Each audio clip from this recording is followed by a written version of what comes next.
Mga ka-founder, please like and subscribe at huwag niyo rin kalimutan i-click ang notification bell para updated po kayo lagi sa aking mga videos.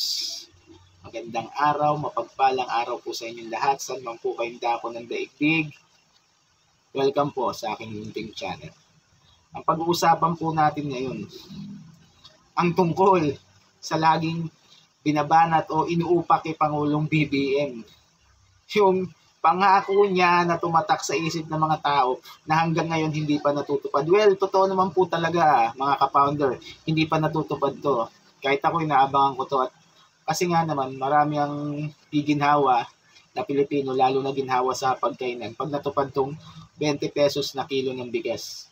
Kung maalala po natin, nangangampanya ang Uniteam noon, pinangako niya to at hanggang ngayon ay pinambubuta sa kanya kasi hindi pa natutupad. Totoo naman po kasi mahirap talaga matupad kasi bukod sa mataas ang global inflation, mataas ang presyo ng gasolina, alam niyo naman po siguro, lahat ng produkto kinakailangan ng transportasyon at ang transportasyon ay nangangailangan ng gasolina.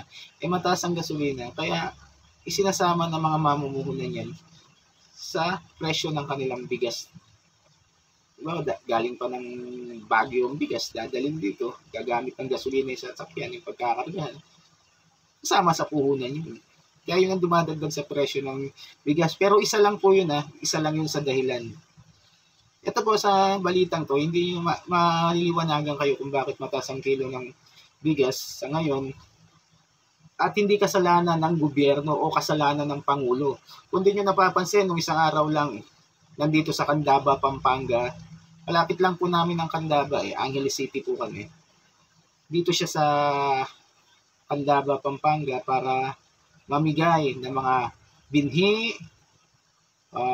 butil, yung mga pataba para sa magsasaka at mga traktora. Hindi papansin masyado niyang pinupunduhan ang agriculture at binibigyan pansin niya talaga. Kasi diyan nakasalalay din ang pagbaba ng kilo ng bigas. Kung maraming maani ang ating mga magsasaka, mas maraming bigas, mas magiging mura. Pero ang pinakamabigat na dahilan kung bakit mahal ang bigas, ito binalita po sa Abante Tonight. Pero mamaya na po yan.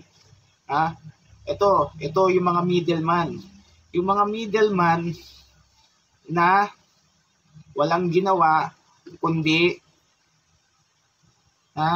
bilihin sa mga magsasaka natin ng bigas sa murang halaga, tapos bibenta nila sa palengke na mas mataas na halaga. Ito po yung mga middleman at mga traders.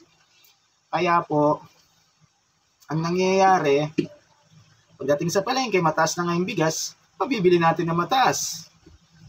Kaya nga po, kakalusin na ng Pangulong BBM. Mga middleman na bumibili ng bigas sa magsasaka, kakalusin na.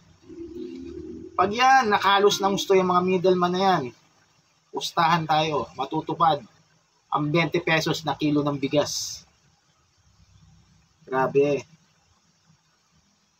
Hindi natin alam kung paano matutupad yun, pero sa pamamagitan nito, sa isang programa, maaaring mabawasan ng kilo o tuluyan na maging 20 pesos ang kilo ng bigas.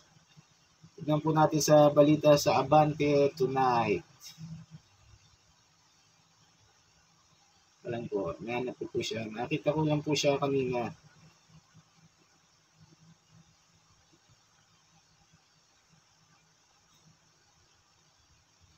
Ito po siya.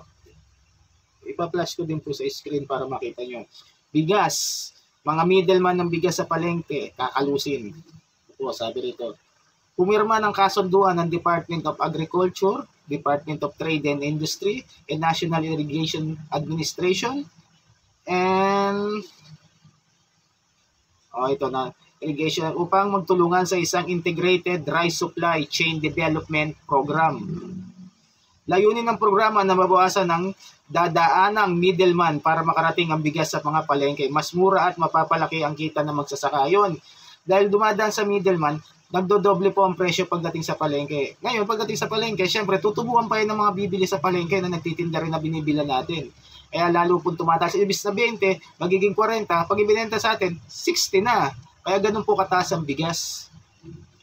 Ilalatag ng 3 ahensya ang maayos na sistema ng klasifikasyon at branding ng bigas. Ibig sabihin nun, murang bigas na branded. Makakakain tayo ng mura at masarap na bigas. Sabi ng DTI, isasama nito ang bigas sa mga produktong agrikultura na ibebenta sa business to business.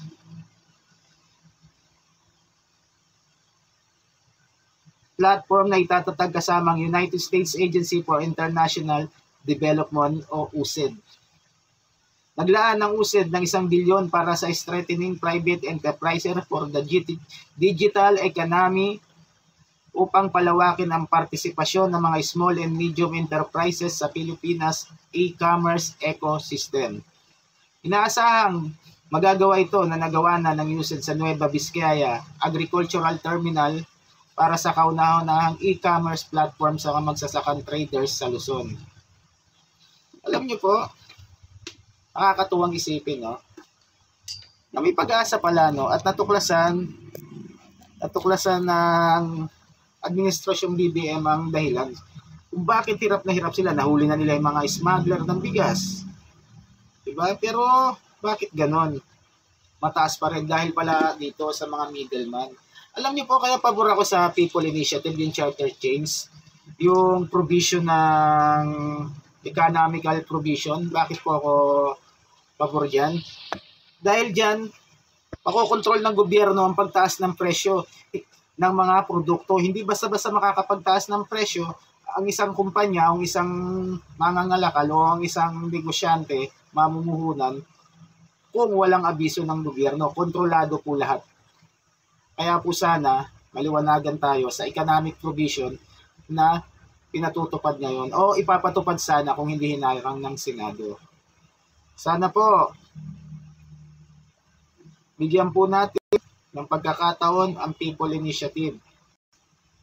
Mas pabor sa atin itong may hirap na tanggal na ang lumang sistemang nakasanayan natin na ginawa po yung 1986 Constitution, umapabang sa mga malalaking mamuhunan at lalong nagpapahirap sa ating maliliit at lalong nagiging dambuhala sila sa yaman. Ganyan po yun. Sana po, maintindihan niyo po yung mga sinabi ko at magantay po tayo. Kakalusin na ang middleman at mga traders na nagpapataas ng presyo ng bigas natin. Maraming salamat po at thank you for watching. I ain't happy, I'm feeling glad I got sunshine in a bag, I'm useless.